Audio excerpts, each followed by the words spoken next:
Welcome to Reddit Confessions. She wrote erotic stories about cheating on me. Turns out, they weren't fiction.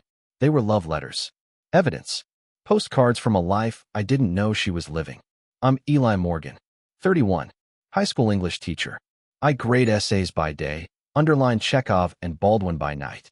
I'm the kind of guy who writes notes in the margins of his books and thinks too long before speaking. Quiet, but not naive. At least, I didn't think I was. Jenna, my wife, is a different species altogether.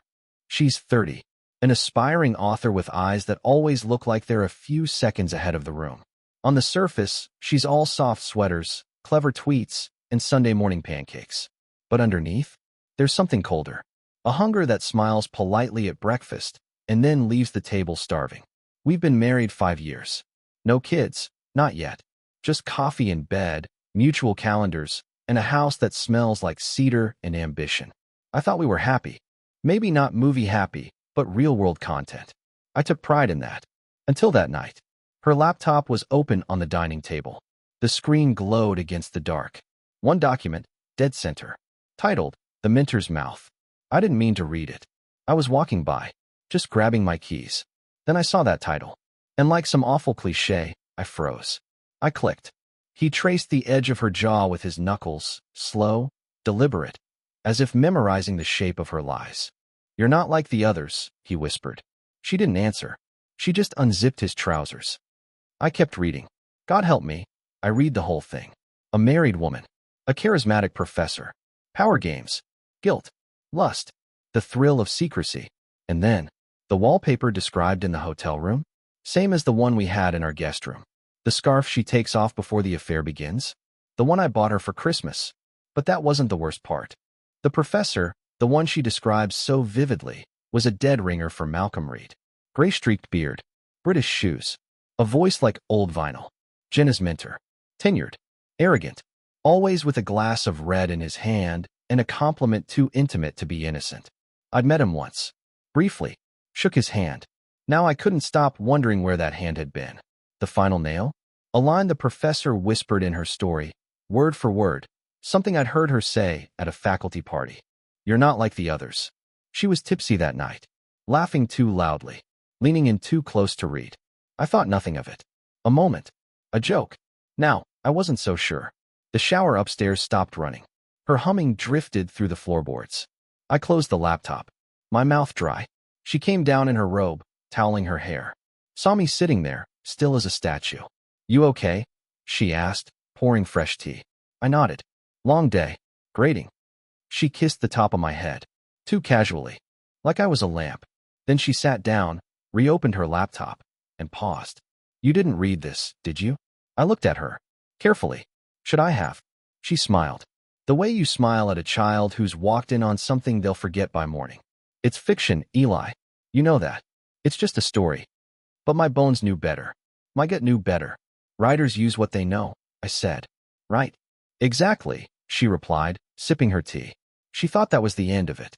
She thought I'd believe her. But I had seen the folder, just above the document, tucked neatly into her desktop, labeled Manuscript Research. I didn't open it that night, but I would. And when I did, everything, our marriage, our history, her words, would unravel. Writers take notes, but not in lingerie. It was the next night. Jenna was asleep upstairs, mouth slightly open, curled into my side like nothing in her world was broken. But I was wide awake, watching the ceiling fan spin, listening to her breathe. At 2:17 a.m., I slipped out of bed, padded downstairs, and opened her laptop. The folder was still there. Manuscript Research. Such an innocent name. Academic, even. If she'd buried it deeper, renamed it something boring like tax docs or CV edits, maybe I wouldn't have clicked. But she didn't. Because she thought I'd never look. Because she thought I was too nice, too mild, too trusting to question the woman who used to whisper "you're all I need" into my mouth at 3 a.m. The folder opened. Inside were dozens of files. Photos, notes, screenshots, even voice memos. She'd organized them into subfolders. Scene studies, dialogue samples, mood board. I clicked scene studies first. The first image stopped me cold. Jenna, in front of a hotel mirror. Black lace bra, hair up, lips slightly parted. One hand holding the phone, the other pulling down the strap of her bra. Not pornographic, just intimate, personal. A version of her I hadn't seen in months. The file name? Hotel Study 1. JPEG. My hands trembled. I opened the next. A hotel bed. Unmade.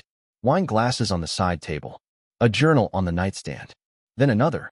Her, outside the same hotel. Sunglasses, scarf, a wide grin. The same scarf she wore in that story. Each photo was time-stamped. Organized. Deliberate. This wasn't just research. This was documentation. And then I found it.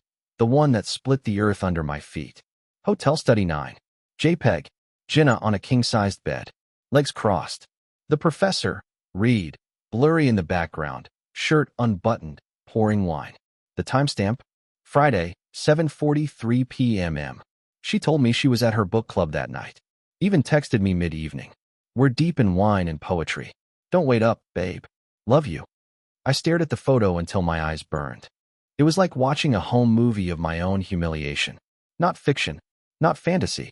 A scene, rehearsed and captured. For her writing. For her memory. For the stories she would someday publish and pretend were inspired. I closed the image. Opened another folder. Voice memos. Her voice. Whispering dialogue. Say it again. Male voice low. You're not like the others. She laughs. You're such a bastard. Whispered kissing sounds. I stopped. Deleted nothing. Saved everything. I wasn't ready to confront her. Not yet. Because now, I wasn't just a betrayed husband. I was a collector of facts. A quiet archaeologist of my own downfall. She stirred upstairs. The pipes moaned again. I clicked out of the folder, heart pounding. I knew what she would say if I showed her. It's fiction. It's performance. You're overreacting. But a timestamp doesn't lie. And neither does a photo. Especially the one where she's looking at the man in the background.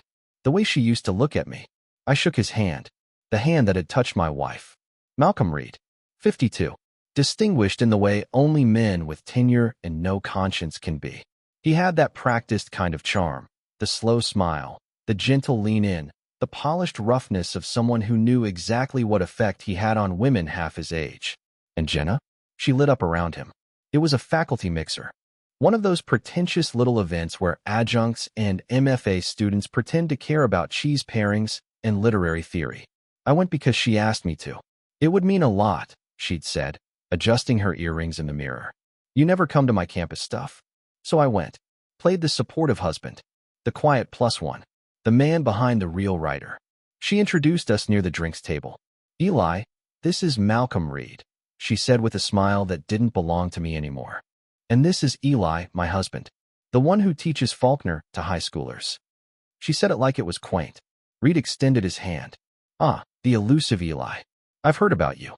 She says you're the reason she started writing in the first place. I gripped his hand too tightly. Let go too slowly.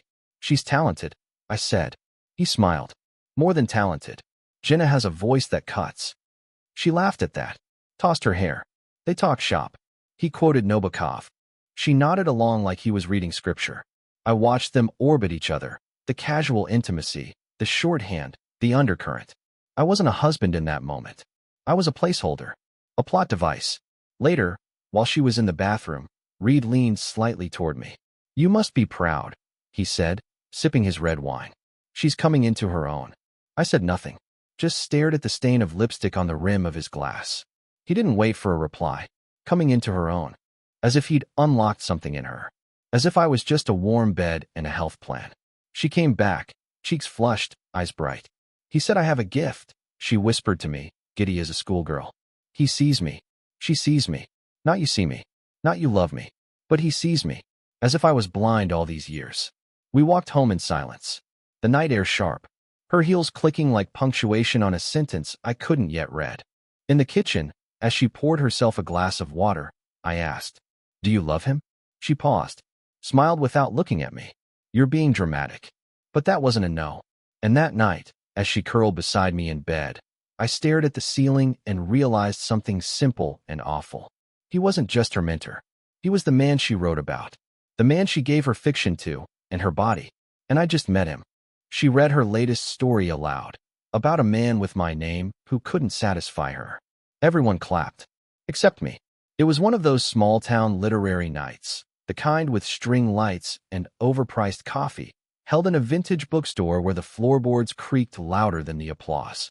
People sat in mismatched chairs, sipping chai, pretending they weren't there just to hear themselves be heard. Jenna was the headliner. She wore a deep burgundy dress, hair pinned up like she'd stepped out of a French noir. Her lipstick matched the wine in her hand. And when she took the mic, the room stilled like church. The story was called Split. She began. There's a man named Eli.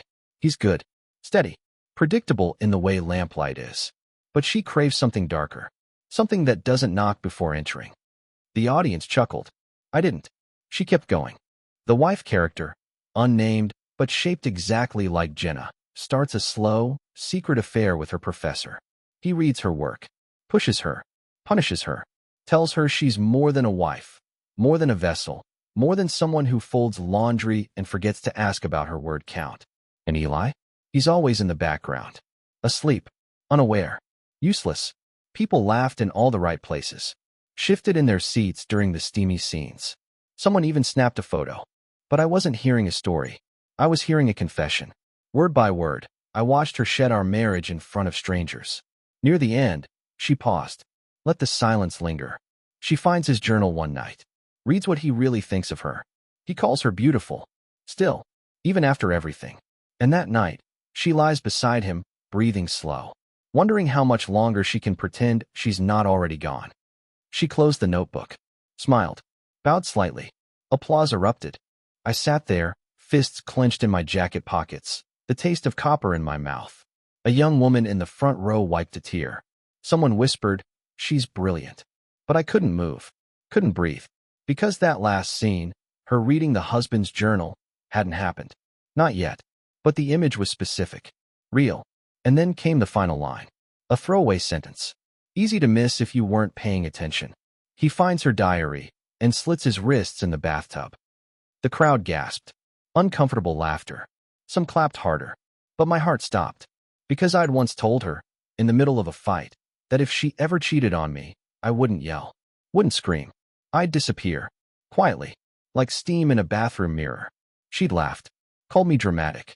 Now it was a punchline. Afterward, people swarmed her. Compliments. Invitations. That was brave. I felt seen. She caught my eye across the room. Her smile faltered. Just for a second. Like she'd forgotten I'd be there. I left without saying a word. Walked the whole way home. Cold air slicing through my jacket. My thoughts louder than traffic. She told the truth tonight. Wrapped it in fiction. Read it out loud while I watched. And they called it art. She wasn't hiding it. She just thought I was too dull to notice. It's funny what the brain edits out when you're in love. Like how she changed her perfume 6 months ago, something smokier, heavier. Or how her phone, once left carelessly on counters and nightstands, now never left her sight. Or how she'd started wearing lipstick just to write in her office. I didn't see it then. But now I saw everything. I started rereading her stories. Every single one. The erotica she'd claimed was experimental.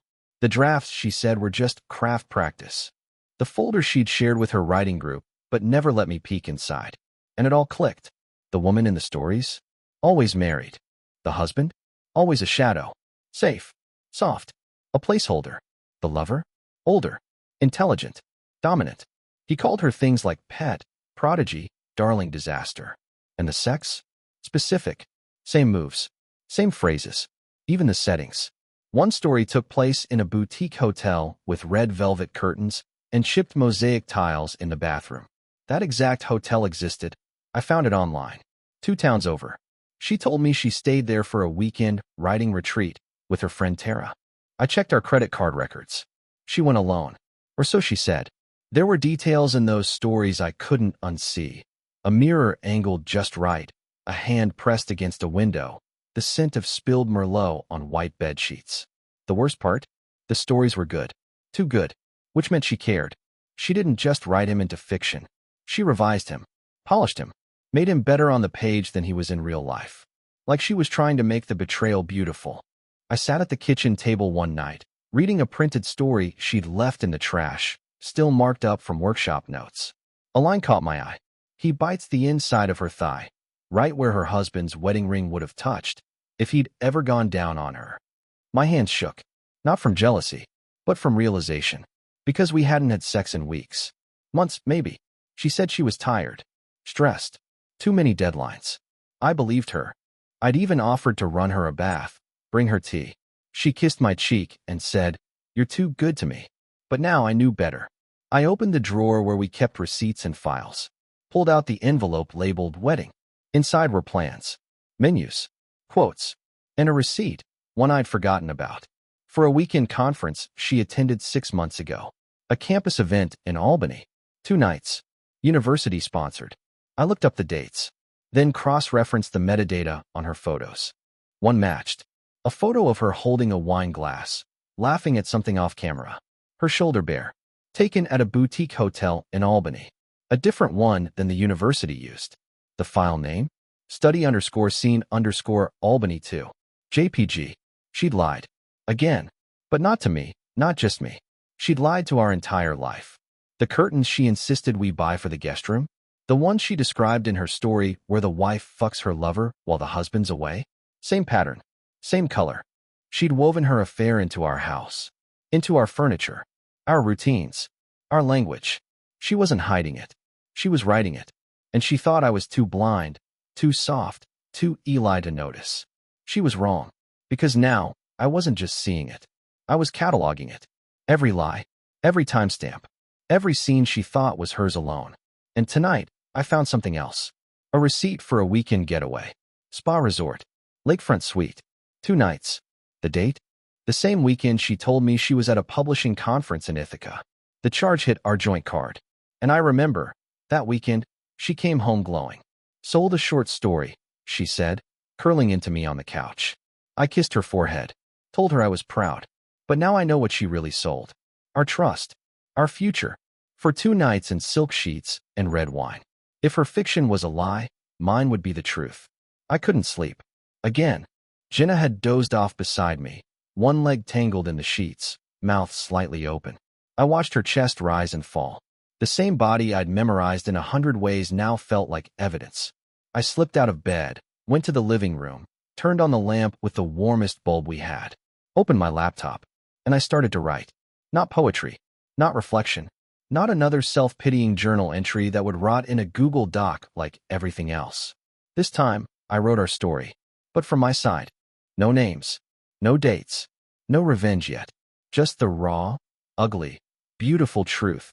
The kind that makes your teeth hurt when you reread it. My wife writes stories about cheating on me. Says they're fiction. But I found the photos. I found the wine stains. I found the timestamp on a photo where she's laughing in lingerie while another man pours Merlot. I didn't confront her. I watched. I listened. I let her read her stories out loud to strangers while I memorized the exact sound of her betrayal. And now, I'm writing back. It came out like blood. No metaphors. No editing. Just pulse. I posted it to a fiction forum Jenna loved. The kind of space where authors go to workshop their emotional truths under fake names and praise each other like literary gods. My username? Margin Notes 31. The story? The wife who wrote fiction. I uploaded it at 2:08 a.m., closed my laptop, went back to bed. She stirred slightly as I slid in beside her. "You okay?" she mumbled. "Yeah," I whispered. "Just couldn't sleep." She turned over. Gone again in seconds. By the time I woke up, the story had 132 comments. By lunchtime, it was trending on the front page. People were dissecting it like a corpse. This hit me in the chest. I've never read something that made me feel this exposed. The last paragraph destroyed me. This isn't fiction. This is a man bleeding on the page. They were right. I hadn't written fiction. I'd written her story from the mirror's side. And for the first time in months, I didn't feel small. I felt dangerous. I spent the whole day watching her move around the kitchen, answering emails, humming to herself. Meanwhile, the post exploded. Thousands of views. Reposts. Readers begging for a part 2. But the best comment? From a moderator. "We're compiling a list of standout pieces for podcast adaptation. DM if you're interested. Your voice is unforgettable." I stared at that message for a long time. I hadn't planned any of this. But now, something inside me had shifted. I didn't need to yell. Didn't need to throw dishes or scream in her face. I just needed to keep writing. Because her greatest sin wasn't the cheating. It was thinking I had no story of my own. "This writer knows too much," she said. rereading his work. She sat on the couch, legs tucked under her, laptop perched on her thighs. A half-drunk mug of herbal tea balanced on the armrest like it wasn't a crime scene. She didn't know I was watching her. Not really. She thought I was just reading next to her. But I wasn't flipping pages. I was studying her face. She'd found it. My story. She'd found me. Of course, she didn't know it was me. Not yet. She'd stumbled on it by accident. Or maybe because people kept messaging her. This story feels like your vibe. It had gone viral in her circle. They were praising it in the same breath as Carver and Ferrante. But I could see it in her eyes. Something flickered. Recognition. Discomfort. She scrolled. Paused. Scrolled again. I knew the exact moment she reached the line. She looked at him the same way she used to look at me. Like I was the only poem she'd never finished. She blinked. That line. It wasn't fiction. It was something I wrote her once. In a birthday card. She bit her lip. Reread it. Then clicked into the comments. Someone had written, "The way this story peels the skin off intimacy. It feels like it was written by someone watching their wife disappear in real time." Jenna closed the laptop. Silence. Then, "Babe." I looked up, pretending to just notice her. "Yeah. Have you seen this story that's blowing up online? The wife who wrote fiction? It's brutal." I nodded, careful not to overplay it. "Yeah. I heard about it." She studied me. "It's weird, it feels, I don't know, familiar." "Fiction always does," I said, sipping my tea. She forced a smile, but it didn't reach her eyes. Right? Later that night, I found her in her office. Door cracked open. She had my story up again. Zoomed in. Taking notes. I leaned against the doorway. "Working on something?" I asked. She jumped. Slapped the laptop closed. "God, you scared me." "Sorry," I said. "Didn't mean to sneak up." She cleared her throat. "I was just reading. That story's haunting." "Yeah," I said. "Reads like a confession." She didn't answer, but her hand trembled as she reached for her mug. The next morning, I heard her talking to someone on the phone. Tara, maybe. Or one of her workshop friends. "He knows too much," she whispered. "It's eerie. Like some of the phrases he used. I've said those exact things. I swear." She paused. "Do you think someone's watching me?" I stood in the hallway, toothbrush still in my mouth, and smiled. She was spiraling. The woman who thought she held the pen was finally realizing. She wasn't the only one writing this story. "We want to adapt it," the producer said. "Your story is devastating." It started as a DM. I thought it was spam at first, some intern offering exposure and empty promises. But the handle was verified. A real production house. Real names behind real hits. "We're launching a series on anonymous confessions. True feeling fiction. Hybrid storytelling. Yours is the most gripping thing we've read all year." I stared at the message for a long time. Then I said yes. They wanted everything. Audio rights, syndication, even the option to pitch it to streaming platforms. All under a pen name, of course. No face required. No bio. Just the voice of a man bleeding beautifully. "You write like you've lived every line," the producer said over Zoom. "I don't need to ask if it's based on something real. It feels real. That's enough." I said nothing. Just nodded. Let him think I was an artist, not a weapon. When the podcast dropped, it exploded. Episode 1. The Wife Who Wrote Fiction. Narrated in low, haunted tones. Backed by piano, the kind that makes people cry during subway commutes. The internet went feral. Reddit threads dissected every line. Think pieces bloomed like weeds. This isn't just a cheating story. It's a literary autopsy. The author never gives us names, and yet we know exactly who she is. I feel like I'm listening to someone dig their own grave, then lie in it. Voluntarily. By day, I taught The Great Gatsby to juniors. By night, I watched strangers analyze my pain like it was art. Jenna heard about it 2 days later. She came into the kitchen, holding her phone like it was radioactive. "Everyone's talking about this podcast," she said. "Have you heard it?" "Bits and pieces," I said, rinsing a glass. She watched me, studied me. "You'd like it. It's dark. Beautiful, though." I dried the glass. "Fiction." She hesitated. "That's the thing. It's framed as fiction, but..." Her voice dropped. "It doesn't feel like a story. It feels like someone grieving their marriage in real time." I shrugged. "Maybe that's what makes it good."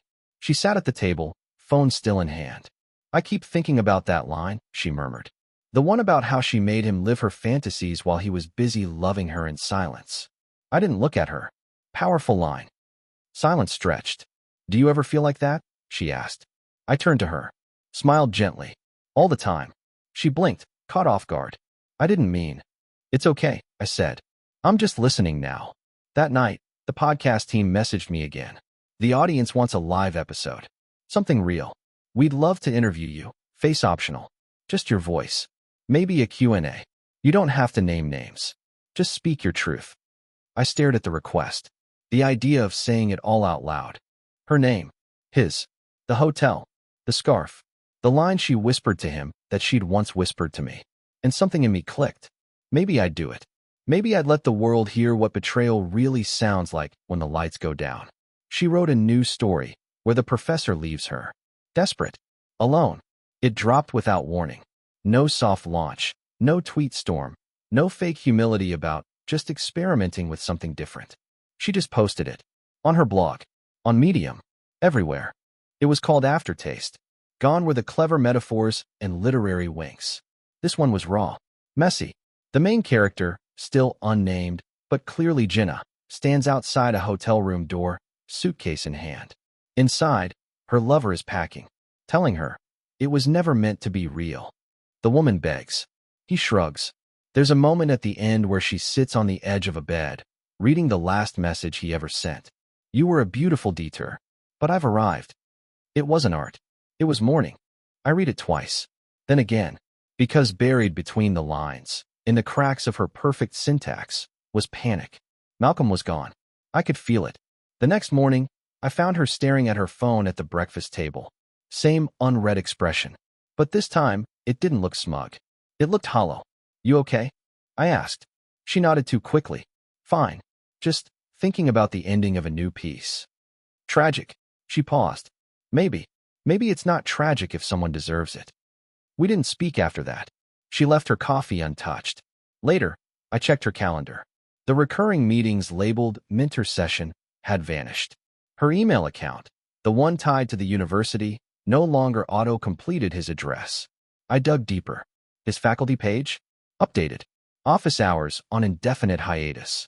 Rumors swirling in MFA forums about inappropriate boundaries. I didn't have proof yet, but I knew what it meant. He ghosted her. Cut her off. The man who once called her a storm in a sea of teacups had disappeared like a fog after sunrise. And now, her stories were different. No more sexual conquest. No more clever power play. Just ache. One night, I found her crying at her desk. Not sobbing. Not loud. Just this quiet, tremoring grief leaking from her body like a faucet she couldn't turn off. I stood in the doorway. She didn't hear me. Her screen glowed with a new draft. Title: You Were Never Mine to Begin With. The main character in this one doesn't even get a name. She just gets left. No grand betrayal. No drama.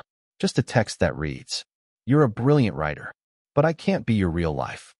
Jenna read that line over and over. Whispered it. Like if she said it enough times, it might become fiction again. But this time, the fantasy wasn't hers to control. Malcolm wasn't her muse. He was just another man who used her story for a chapter and never planned to stick around for the sequel. Malcolm Reed, accused of grooming students for over a decade. It started with a DM. Not to me. To the podcast account. From a former student. Anonymous at first. That story. The wife who wrote fiction. I know who it's about. I think we all do. Then another message. And another. Soon, the inbox was flooded with names. Years. Specifics. Jenna wasn't the only gifted writer he'd mentored. She was just the most recent. And maybe the most public. Because someone, probably one of her bitter peers or envious colleagues, had connected the dots. Compared dates. Stories. Teaching rosters. Podcast timestamps. Metadata. They didn't need her name. They just needed the truth. And the story I wrote? It was the final match on a field soaked in gasoline. The next day, a literary blog dropped an exposé. The professor, the protege, and the fiction that wasn't. It went viral in under 3 hours. By the time I got home, Jenna was already sitting at the dining table, white-knuckled, phone buzzing nonstop. She didn't speak when I walked in, just stared at the screen. He's under investigation, she said quietly. Someone filed an official complaint with the department. I said nothing. She looked up, eyes glassy. They think it's me. That I came forward. Did you? No. I believed her. She didn't want justice. She wanted exclusivity. But Malcolm wasn't exclusive. He never was. He'd been playing the same game for years. Young writers, broken boundaries, private praise behind closed doors. Jenna just thought she was different. Now she was realizing she wasn't a muse. She was a statistic. The university responded fast. Too fast. Which meant they knew. Emergency faculty meeting. External investigator. His classes reassigned. Office emptied overnight. And still, she hadn't asked me anything. Not if I'd written the story. Not if I knew. Not if I'd seen the folder or the photos or the way she trembled under his gaze like she was flammable. She didn't ask. Because some part of her already knew. That night, I heard her on the phone with Tara. "They're dragging me into it," she whispered. "My name's on some list of students who worked with him in the last 5 years. They're saying I was the inspiration. That I enabled him." Silence. "No," she said finally. "I didn't report him. But someone did." I walked into the kitchen, opened the fridge, grabbed a beer, stared at her as she ended the call. She looked at me, really looked at me, for the first time in weeks. "You've been quiet lately," she said. "Just listening," I replied. "To what?" "To the story unfolding." I took a sip. She blinked. "You think I deserve this?" I didn't answer, because it wasn't about what she deserved. It was about what she wrote. She built a fantasy out of infidelity, published it, praised it, bragged about how fiction was just reimagined truth. And now truth had reimagined her. "This reads like a novel," the agent said. "You could ruin people with this." It was a sleek email. Subject line: "Life-changing opportunity, please read." I almost deleted it. But I didn't. Inside was a pitch, clean, professional, unervingly personal. "We believe your story has massive commercial potential.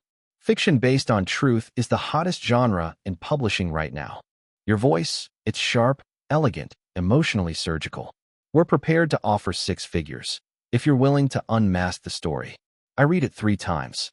Then again, they wanted a book. Not just fiction. A full novelization of the podcast. An intimate, brutal, beautifully disguised memoir. But there was one catch. We need the real names. Not in print. Legally redacted, of course. But for liability, for PR prep, for truth. The story couldn't stay anonymous anymore. They needed to know who she was. And who he was. Jenna Morgan. Aspiring author. Malcolm Reed. Tenured predator. And me. Eli Morgan. The man who watched it all from the sidelines and turned it into fire. I didn't respond right away. I went for a walk. Past the cafe where Jenna once held her writing group. Walked past the bookstore where she read her stories. The one where strangers applauded her humiliation of me. I stopped outside a bakery we used to love.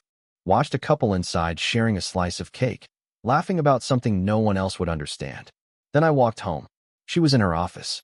Door cracked. I watched her from the hallway. She didn't notice. She was rewriting an old story. The screen glowed with familiar lines. But they didn't hit the same anymore. She wasn't a siren now. She was a ghost. I opened the email again. Clicked reply. And I typed, "I'll do it. But not yet. You'll get your final chapter. You'll get your names. Just let me end it my way." Then I hit send. Across the hall, Jenna's typing stopped. She stared at the screen. Paused. Then backspaced something. Deleted a whole paragraph. I walked past her door. She didn't look up. And for the first time, I realized. I wasn't afraid of her reaction anymore. I wasn't afraid of anything. Because the moment I told the truth, really told it, she wouldn't be able to hide behind fiction ever again. "You used me," she cried. "I was your wife." It happened on a Wednesday. Cloudy. Cold. The kind of day where everything feels off by a few degrees.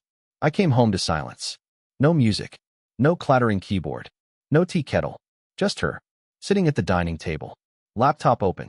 Podcast page loaded. My story. My voice. Playing. She didn't speak when I walked in. Didn't look up. She just let it play.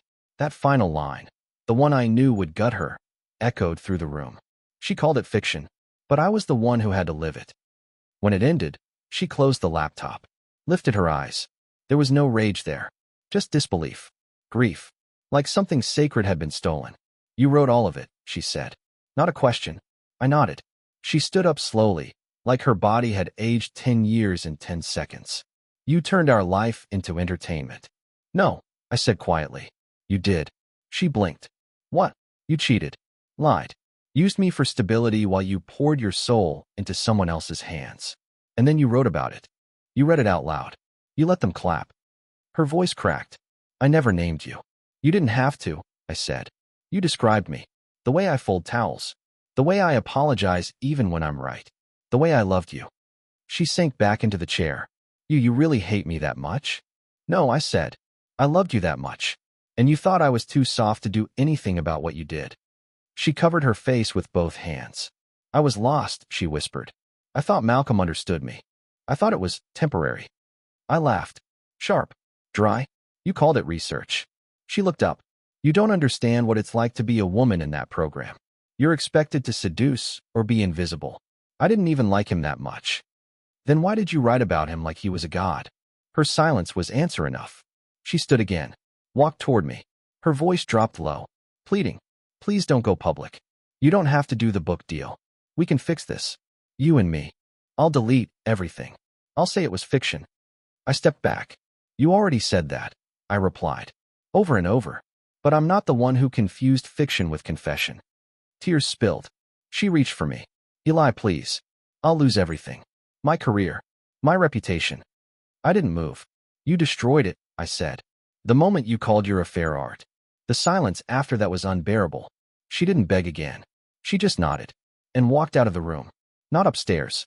Not to her desk. Out the door. I stood there, heart hammering, staring at the table where she used to write, where she built fantasies out of betrayal and called it creation, where she once looked at me and said, "You're the only person who makes me feel safe." I picked up her mug. Cold. Empty. Based on a true story, the book cover says. The dedication reads, "To the woman who wrote fiction and made me live it." It dropped on a Tuesday. Quietly. No fanfare. No viral countdown. Just a pre-order link, a midnight email blast, and a cover reveal that hit like a match on gasoline. The Wife Who Wrote Fiction. By E. M. Morgan. Not Eli. Not Elliot. Not even a pseudonym. Just initials. Just enough to make it real. It hit number 3 on the charts within 48 hours. Readers called it a literary gut punch. The Next Gone Girl, but quieter and meaner.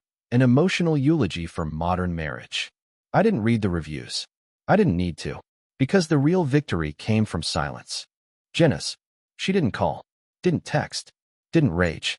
She just disappeared. From social media, from campus, from the little writing groups that once treated her like royalty. But the whispers didn't. Is this about Malcolm? It has to be. She practically confessed to everything in her old blog. I heard the wife in the book had a folder called manuscript research. That's not even a metaphor. The literary forums erupted. Articles dropped fast. When fiction isn't fiction, the author who exposed his wife through art. Cancel culture or consequence. The Fall of Jenna Morgan. The most devastating book dedication ever written. And the photo? There was only one. Paparazzi caught her outside a cafe in Vermont. Hoodie up. No makeup. Empty stare. The caption? Writer of viral cheating stories now at the center of real-life scandal. They called it a scandal. But it wasn't. It was justice, told slowly, with commas. The university issued a press release. Reed resigned effective immediately. The investigation was closed. Quietly. Politely. But the damage? Permanent. Jenna couldn't walk into a bookstore without seeing a table stacked with the novel that buried her. She couldn't Google her name without seeing quotes from the story she inspired. And the podcast? They released the live episode. Me, reading the final chapter. No mask. No distortion. Just my voice, raw and calm. This isn't revenge. This is preservation. Because when someone turns your life into fiction, the only way to survive is to write the last chapter yourself. It trended for 2 weeks straight. Book clubs picked it up. Celebrities posted underlined copies. Everyone had a theory, but no one needed confirmation. Because deep down, they knew. She'd written her own downfall. I just gave it a better ending. She moved away. He moved on.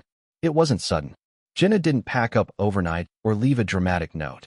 There was no slammed door, no screaming match. Just absence. Her office emptied one afternoon while I was at work.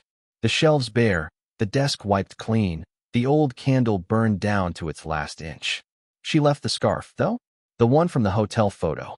The one she wore when she was still pretending I didn't know. It was folded neatly on her chair. Like an apology. Or a signature. I didn't call her. Didn't chase. Didn't need to. Because the moment she vanished, everything else fell into place. The book hit #1 on the nonfiction list, despite being filed as fiction. Every interview opened with the same question. Is it real? I never answered directly, but I always smiled. The podcast inked a streaming deal. A limited series. 8 episodes. Optioned by a studio with a taste for sharp, slow-burning stories about betrayal. They asked if I wanted to be involved in casting. I said no. I didn't want to watch someone pretend to be me. I'd already seen someone do that for real. Meanwhile, Malcolm Reed became a footnote. A cautionary tale in a handful of academic articles. He moved somewhere quiet. No charges. No press. But his book stopped selling. His speaking gigs dried up. His Wikipedia page still leads with the scandal. He'll never be a mentor again. And Jenna? She tried to rebuild. Briefly.